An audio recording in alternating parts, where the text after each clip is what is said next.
Round, hoy vamos a hablar de cambio climático. ¿Estamos los humanos realmente alterando la evolución del clima en el planeta? Para muchos este es un tema urgente del que debiéramos ocuparnos ya, para otros es un invento y directamente niegan la existencia de tal cosa.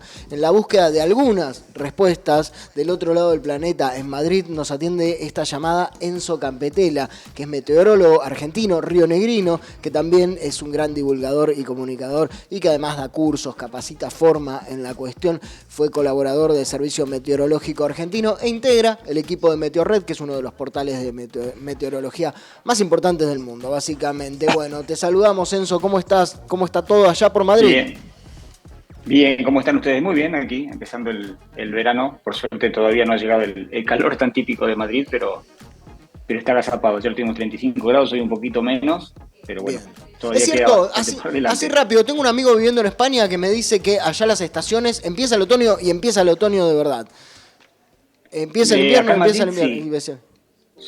sí, sí, acá en Madrid es muy notorio que pase eso. Este año por ahí está un poco más desdibujado, pero, y también es cierto que en los últimos inviernos, después de esa gran tormenta de nieve que tuvimos, que fue Filomena, no ha hecho tanto frío, pero sí es cierto que las estaciones están muy bien marcadas. Tal vez en otros lugares de España no tanto, en el sur de Andalucía, por ahí no tanto, que están contra el mar, pero acá en lo que es Madrid se nota muy bien, así que te Bien. podés como Lo de voy a, alguna lo manera voy ir a llamar y le voy a dar la acomodando. razón. Está bien, no tengo Sí, problema. sí. Cuando hay que dar la razón, hay que darla. Nos metemos en el tema cambio climático, un tema del que vos sos especialista y que tenés una postura al respecto. ¿Qué es lo primero que tenemos que saber, Enzo, cuando nos metemos a hablar de este tema? Cambio climático. Lo primero que Bueno, tenemos que saber es... mira, lo primero que hay que hacer es correr al costado de la política y hablar de ciencia. Después viene el otro andarivel y cada uno va a tomar la postura que crea necesaria. Yo lo que puedo contarte como meteorólogo es que primero que nada, que este es el gran problema, porque muchos hablan y no tienen muy en claro cuál es el concepto, qué es el clima. Porque ahí estamos hablando de cambio climático y si uno no sabe lo que es el clima o tiene problemas con ese concepto, la verdad que el resto ya va a venir mal barajado. El clima es el comportamiento del estado del tiempo a lo largo de muchos años. O sea, no es algo que lo vamos a definir en una sola situación. Para las latitudes medias, que son las latitudes como en las que están ustedes, o sea, a mitad de camino entre el Ecuador y el Polo, vos necesitas aproximadamente 30 años de datos como para definir el clima de un lugar. O sea, para definir Viedma, el clima de ese lugar, necesitas 30 años de datos como para saber contra qué vas a contrastar el otro. Se pueden empezar a hacer cuentas con menos años, pero por lo general se adopta meteorológicamente una base de datos de 30 años. Si estás en el Ecuador con 10 años, ya puedes empezar a trabajar porque la variabilidad climática en el Ecuador es mucho menor. Cuanto más te alejas del Ecuador, la variabilidad es mayor. Bueno, y después los polos es otro tema que lo dejamos en un costadito. Entonces, cuando hablas de cambio climático, estás hablando de un fenómeno que tiene que ver con cómo se comporta nuestra atmósfera, que mínimamente necesita de varias décadas para definir. O sea, cuando estás hablando de cambio climático, no estás hablando de una situación en particular, sino estás hablando de cómo el comportamiento del clima va variando. El clima tiene una variabilidad normal, natural, forma parte intrínseca de cómo se comporta la atmósfera. Hay zonas del planeta donde esa variabilidad es mucho mayor que en otras, por ejemplo, que donde están ustedes, que están casi a mitad de camino entre el polo y el ecuador, la variabilidad es mucho mayor. Pero lo que sí sabemos, lo que sí se ha podido probar, es que las actividades humanas están agregando a la atmósfera una cierta cantidad de gases que hacen que parte de la energía que llega del Sol, que debería volver al espacio exterior, quede resguardada. Para entender este proceso, si nosotros no tuviéramos atmósfera, el promedio de temperatura de la Tierra sería de aproximadamente entre 3 y 14 grados bajo cero. Esa sería la temperatura de la Tierra sin atmósfera. Como tenemos atmósfera, tenemos un juego físico muy importante, porque la energía que viene del Sol viene de una forma, que es energía de onda corta. La Tierra recibe esa energía y es la Tierra la que calienta la atmósfera, no es el rayito de sol que te llega directamente. Entonces la Tierra lo Bien. devuelve en onda larga y parte de esa energía queda guardada dentro de la atmósfera. No voy a extenderme mucho más porque habría que hablar demasiado desde lo técnico. No te ¿Qué seguimos, pasa? Hay Enzo. ciertos gases, sí, hay ciertos gases que están en la atmósfera que hacen que se mantenga ese equilibrio. El dióxido de carbono es un gas vital, muy necesario. Pero como todo en la vida y como todo en el mundo en el que vivimos, es importante en un cierto equilibrio. Si nosotros a ese gas eh, aumentamos la concentración, hacemos que parte de esa energía que tendría que ir al espacio, que no tendría que quedar resguardada, empieza a quedar dentro de la atmósfera. La atmósfera y la Tierra tiene procesos para quedarse, para atrapar ese dióxido de carbono excedente. El mar es uno, bueno, hay ciertos procesos, la vegetación es otra. El tema es que lo que estamos haciendo, lo que estamos observando ya desde hace varias décadas es que la proporción de dióxido de carbono en la atmósfera va aumentando. Estos son datos fácticos, no es que nadie lo inventa, sino que hay lugares que lo están midiendo. Hawái es el lugar principal porque es donde más tiempo se viene midiendo el comportamiento del dióxido de carbono. Y se lo mide en unidades de parte por millón. Es muy poquita la cantidad de dióxido de carbono, en realidad, a proporción de la atmósfera que tenemos. Pero ese poquito alcanza para todo este efecto. Para que tengas una idea, hace 500 años el promedio de dióxido de carbono era de 200, 250 partes por millón. Hoy estamos en 400, justamente ayer o antes de ayer pasamos un récord, 427. Esto quiere decir cada vez tenemos más dióxido de carbono en la atmósfera. Y hubo una explosión de dióxido de carbono de acumulación aproximadamente a partir de la década del 50 o del 60 del año pasado, del siglo anterior. Eso es fáctico. Vos podés estar de acuerdo ideológicamente o no con eso, pero eso es fáctico. O sea, estamos modificando una de las variables principales que hacen que otra de las variables responda, que es la temperatura. La temperatura es una medida de la energía. Entonces, lo que estamos observando es que el planeta está en promedio, porque alguien me decía, acá estoy en la Patagonia, se congeló el mar en Tierra del Fuego, que me viene a hablar de cambio climático. Justamente ahí está el tema. Porque el que dice eso es porque no entiende el concepto. De ese aumento de dióxido de carbono que sí, en las magnitudes que lo contás, es gigante, o sea, es muy grande. ¿Nos tenemos que hacer cargo los humanos o es la evolución del planeta? O sea, no, ¿es responsabilidad nuestra? Como te decía, hay una variabilidad. Y por eso no podemos comparar el momento en el que vivimos con 1.000.000 de años atrás. Porque el planeta era distinto, porque la atmósfera era distinta. Nosotros tenemos que comparar con 50, con 100, con 300 años, que son las escalas de tiempo en la que la atmósfera estaba dentro de los parámetros que nosotros hoy vivimos. Y sí, tenemos que hacernos cargo. Yo no soy un militante extremo, hay cosas que yo creo que son contraproducentes. Lo que creo que es importante es generar conciencia para empezar a darnos cuenta que hay que hacer algo y que nos viene corriendo de atrás y las cosas están complicadas. Porque, ¿qué pasa? Cuando vos analizás periodos de tiempo como los que yo te decía, 30, 50, 100 años, y empezás a ver fenómenos extremos, y estoy hablando solo de temperatura, porque después esto tiene un correlato con las otras variables, pero de temperatura, por cada 8 fenómenos extremos de calor, tenés solo 2 de frío. O sea que cada vez son más los eventos de condiciones de temperaturas extremas respecto de las del frío. Ustedes ahora en la Patagonia están bajo una ola de frío que climáticamente es lo esperable. Lo que pasaba es que hacía muchas décadas que no habían olas de frío como las que están viviendo ahora. Justamente, si vos comparás registros históricos, cada vez son menos la cantidad de olas de frío comparadas con los eventos de calor o de calor extremo que hay. Ni hablar si nos empezamos a mover con la mirada a otros lugares. Por ejemplo, hace 2 semanas atrás Egipto tuvo 51 grados de máxima, una histórica. El sur de Arabia Saudita hace una semana y media que no baja de 49 grados. Y podría darte un montón de ejemplos. O sea que hay ambientes en el mundo que son cada vez más inhabitables. Ahí, Enzo, está bueno hablarlo con vos y aportar un punto de vista científico. El clima es algo que nos pasa cotidianamente, todos opinamos del clima, todos vivimos. Como es algo que vivimos todo el tiempo, la temperatura, las condiciones climáticas, también sacamos nuestras conclusiones, no siempre con un punto de vista científico. Recién decías, bueno, necesitamos juntar 30 años para poder sacar. Y nos pasa todo el tiempo, que sentimos mucho calor, de golpe decís, uy, el cambio climático, mirá, tal pico de temperatura. Las noticias del clima siempre tienden a como alertarnos mucho, son muy alarmantes. Entonces, ¿cuánto de lo noticiable podemos atribuirle a este fenómeno de cambio climático y cuánto nos suma a advertir y son fenómenos naturales del clima global? Y hay una mezcla, lo que pasa es que, y eso es un buen concepto, justamente algo que creció mucho en los últimos años es la ciencia de la atribución del cambio climático. O sea, vos tenés un fenómeno y hay toda una ciencia detrás, utilizando estadística, con inteligencia artificial cada vez se pueden hacer muchas más cosas, muchos más cálculos en menos tiempo, que te permite saber si cuánto de ese fenómeno tiene una carga natural y tiene una carga extra por el cambio climático. Por ejemplo, en el punto de las olas de calor. Se me ocurre y olas de calor y otros fenómenos asociados, pero ahora estamos hablando puntualmente de temperatura. Por ejemplo, una de las olas más grandes de calor que hubo en Europa en la última década, que afectó a Francia, en realidad Francia tuvo 2 olas de calor en la última década y en la anterior.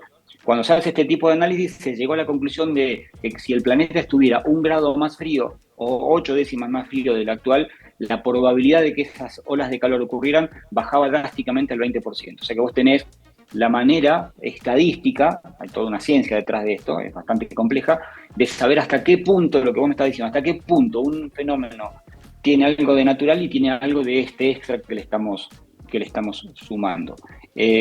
A eso hay que sumarle no solamente, cuando uno piensa en esto, piensa solamente en los automóviles y en todo lo que libera dióxido de carbono a la atmósfera, pero también está ahí la quema de bosques, el cambio del perfil de la vegetación, algo que se vive mucho en países como Argentina, que son países que tienen mucha superficie agrícola, y también obviamente está el equilibrio entre lo que vos puedes hacer como sociedad y lo que ves que te está pasando, ¿no? Por eso yo te decía al principio que yo tampoco creo en las cosas extremas. Por ejemplo, el tema del transporte aéreo es un gran debate. Vos podés decir claramente, si no vuelan más los aviones, vas a tener X cantidad menos de dióxido de carbono en la atmósfera. Pero tampoco las cosas son tan simples, no puedes pasar de un esquema a otro esquema, porque el mundo en el que vivimos está configurado de esa manera, porque hay mucha gente que depende de un montón de actividades, y lo que sí han entendido algunos países es que se pueden empezar a hacer cosas que empiezan a dar resultados. Por ejemplo, con el problema del ozono, de la concentración de ozono y de los químicos que afectaban al ozono allá por la década del 70, hubo un consenso internacional y hoy en día cada vez el problema del agujero de ozono es menor. O sea que cada vez estamos viendo cómo esos gases empiezan a disminuir hacia un nivel aceptable. Pero bueno, para eso hubo todo un acuerdo internacional y llevó tiempo. Hoy en día sabemos que todo lo que se apueste a mejorar la tecnología de los motores, el tipo de motores, obviamente pensar en nuevas tecnologías que puedan empezar a desplazar lentamente a los combustibles fósiles, eso va a simplificar la tarea. Lo estamos viendo ya, por ejemplo, en el transporte marítimo, que ha modificado estructuralmente mucho del combustible que utiliza y de lo que libera la atmósfera, y ya se están empezando a ver resultados. Por ejemplo, Europa, que es uno de los continentes que más ha aplicado políticas de este tipo. Ahora, con el advenimiento de la extrema derecha, esto está en jaque, ¿no? Pero en Europa se comienzan a observar cada vez más resultados respecto de la aplicación de estas políticas. Hay países que cada vez tienen mejores resultados con las emisiones de dióxido de carbono, el balance comienza a ser positivo, pero bueno, después tenés otros continentes que están lejos de eso, Estados Unidos, China, y es un gran problema a nivel global, ¿no? Pero un poco lo que yo quiero decir es, este es el problema, después tenemos que ver cómo lo solucionamos, y creo que también es cierto que los que tienen que tomar decisiones también tienen que jugar con el ejemplo. O sea, vos haces una crisis, haces una cumbre sobre cambio climático y te llegan 800 tipos en aviones de lujo, y decís, pero ¿y me estás diciendo que yo vivo andando en bicicleta, divido la basura en 4 bolsas y poco más no puedo ni siquiera sacar el auto de la esquina y vos me estás haciendo esto? O sea, también hay una cuestión de qué ejemplo se le da a la sociedad para tomar decisiones y para llevarlas a la práctica, ¿no? ¿Que hay un problema? Hay un problema. Está pasando. Somos también cada vez más humanos sobre el planeta y obviamente necesitamos más materias primas para consumir, para alimentarnos y, bueno, para la vida de todos los días. Entonces también le estamos exigiendo al planeta mucho más de lo que nos puede dar. Enzo, ¿y qué, digo, después de tantos años de evaluar, de estudiar el clima, de estudiar este fenómeno, los fenómenos extremos, el cambio climático, ¿vos tenés alguna expectativa de lo que puede llegar a pasar? Digo, también pensando en el pronóstico, ¿no? En los pronósticos de lo que se viene. Sí, mira, yo no soy un especialista específico en climatología y cambio climático, yo me dedico al pronóstico, así que, pero estoy haciendo pronóstico prácticamente diariamente desde hace, no sé, 40 años, no sé, ya perdí la cuenta, 30 años, 30 y pico de años. Y entonces lo que yo sí te puedo decir es que muchos fenómenos que cuando yo empecé a trabajar los veía una vez, te voy a dar un ejemplo para que vos entiendas la comparación, ¿no? Que lo veía una vez cada 5 años, ahora lo veo 2 veces por año. O fenómenos extremos que antes eran una rareza, ahora son parte de la cotidianidad, son fenómenos que ocurren prácticamente todo el tiempo. Hay lugares del planeta que son mucho más vulnerables. En el Ártico, por ejemplo, hay mucho más vulnerabilidad en el hemisferio norte. Primero porque están todos los países desarrollados, que contaminan mucho más, y segundo que es un continente donde domina mucho más el continente sobre el mar.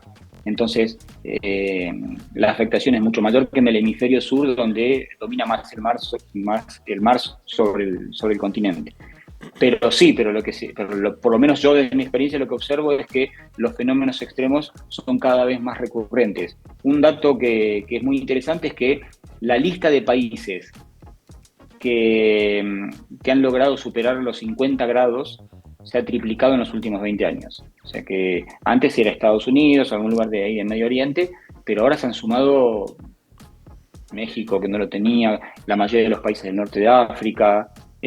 Bueno, Estados Unidos es un mundo en sí mismo porque es muy grande. Varios lugares de Estados Unidos lo han logrado sumar. Estados Unidos tiene una ciudad enorme como Phoenix, que cada año se está planteando cómo seguir adelante porque las olas de calor son tan grandes que se derriten los carteles de los autos en la calle, cosa que no pasaba hace 20 o 30 años. O sea, hay lugares del planeta que están viviendo situaciones extremas. Un ejemplo, hace 2 semanas atrás, en la gran marcha que se hace a la Meca, del mundo musulmán, murieron 1.300 personas, porque justo se hizo el día que había 51 grados. Imagínate estar 51 grados de rayo del sol caminando casi 1 millón de personas. Tuvieron un número realmente, muchos suponían que podía haber sido mucho peor. Bueno, pero hasta ahora hay 1.300 personas que murieron por el calor, por estar a la intemperie. Ese evento se hacía siempre y nunca habían pasado cosas de esta característica. Digo por dar algún ejemplo para ponerlo en contexto, ¿no? Enzo, recién hablabas acerca de la variabilidad climática en distintos lugares, en distintas zonas geográficas, y una cosa que hablábamos nosotros fuera del aire, y dijimos, bueno, se lo vamos a preguntar a ver si hay alguna relación, es el hecho de que, no sé si es una sensación, pero parecería que o el verano se está corriendo hacia adelante, se está desfasando, o el invierno está tardando en llegar, pero parecería, por ejemplo, en Argentina, que a veces se estira el verano más, no hay tanto calor en diciembre, pero sí en abril, y el invierno se estira más y comienza más tarde. Entonces decíamos, bueno, habrá una relación de ese tipo que diga, bueno, en algún momento esto se va a desfasar totalmente y el verano, no sé, será en julio. Mira, no recuerdo los números exactos, pero sé que el Servicio Meteorológico en Argentina lo había hecho, y varios, como acá en España también. En reglas generales, en las latitudes medias, si vos tomás estadísticamente la situación, como te decía antes, de lo climático, 20 o 30 años, podemos decir que, y esto lo digo entre comillas porque va más allá de la escala de tiempo en el calendario, que los veranos son cada vez más largos y los inviernos son cada vez más cortos. Estoy hablando de promedio, no se centren en lo que están viviendo ahora porque es un frío bárbaro en la Patagonia. Pero los veranos tienden a ser cada vez más largos y los inviernos cada vez más cortos. En continentes como Europa, los inviernos, y especialmente en el sur de Europa, no solamente son cada vez más cortos, sino que dentro del invierno tenés situaciones de verano. Por ejemplo, este año en el sur de España llegaron casi a los 36 grados. Bueno, el año pasado, en pleno invierno en Salta, en Argentina, llegaron a los 40 grados, 42 grados en Bolivia en pleno invierno. O sea, algo que no tiene antecedentes estadísticos. Si bien es cierto que en esas zonas hace calor también en invierno, pero nunca se había llegado a ese valor. Entonces, lo que vos estás diciendo tiene un correlato desde el dato. Los veranos tienden a ser cada vez más largos en términos meteorológicos y los inviernos cada vez más cortos. Y un poco lo que decías vos antes, ¿no? En algunos lugares las estaciones intermedias aparecen como mucho más desdibujadas o mucho más cortas. Y eso también tiene que ver con que hay más energía disponible y entonces hay un corrimiento en el comportamiento meteorológico de las estaciones principales, que son el invierno y el verano. No sé si les queda uno, lo queremos liberar a Enzo porque sabemos que tenés una agenda muy ocupada. La última, estamos en la Patagonia Norte. Más o menos, ¿qué debiéramos esperar para los próximos años de qué nos va a pasar a nivel, bueno, ahí decías que es probable que el verano sea un poco más largo que el invierno, pero básicamente, ¿qué podríamos pronosticar, aventurar respecto de qué vamos a vivir en el clima de nuestra Mira, región? como están dadas las cosas, lo más probable es que y especialmente en el norte de la Patagonia, los veranos de acá a los próximos 20 años tengan cada vez más olas de calor extensas, mientras que el sur de la Patagonia tiende a estar en valores por debajo del promedio. Ahí hay una articulación, una compensación de energía. Pero estamos hablando de una tendencia general, ¿no? Pero una Patagonia con más problema de lluvias, especialmente en lo que es el centro de la Patagonia, o sea que tenés que pensar que puede ser muy probable que tengas una alta erosión en las próximas décadas en la Patagonia. Si analizás los últimos 30 años, por ejemplo, de vientos, observás que al pasar esto que está pasando, que cada vez los veranos son más cálidos en promedio, con más olas de calor, tenés un comportamiento de vientos cada vez con un promedio mayor de velocidad, entonces eso aumenta la capacidad de erosión del suelo. Pero si hablamos estrictamente de lo que sería el norte de la Patagonia, y eso también es válido para el centro del país, en los próximos 20 o 30 años es altamente probable que se refuerce esta tendencia de inviernos mucho más cortos, menos erupciones de aire frío durante el invierno y veranos con mayor cantidad de olas de calor. Eso tiene, por ejemplo, en el caso de la producción tanto de los valles, del valle inferior hasta el Alto Valle, en el caso del norte de la Patagonia, tiene una, comillas, cosa positiva, que es probable que haya menos cantidad de heladas en los próximos años, pero es muy probable que las heladas que haya sean fuera de estación importantes. O sea, lo que pasa lo que estamos observando a nivel global es que si vos analizás las situaciones, están viéndose situaciones de circulación general que hacen que los extremos sean cada vez más extremos. O sea, que cuando vos podés tener menos irrupciones de aire frío, pero cuando las tenés, tienden a ser más extremas. Tenés más irrupciones de olas de calor y domos de calor o de aire caluroso, pero cuando los tenés mucho más extremos. Y esto lo estamos observando no solo en Argentina, sino a nivel global. Enzo Campetela, que arrancamos esta nota, esta conversación diciendo que vamos a separar el clima de la política y parece que van de la mano. Cuando decías lo de los extremos, son cada vez más extremos. Bueno, muchas gracias, Enzo. La verdad que aprendimos un montón, nos llevamos un montón de respuestas y de datos que nos sirven para leer algo tan importante y tan cotidiano como es el clima. Muchísimas gracias por la claridad y por atendernos allá desde Madrid, un rionegrino en Madrid, meteorólogo reconocidísimo en todo el mundo, pasó por Round.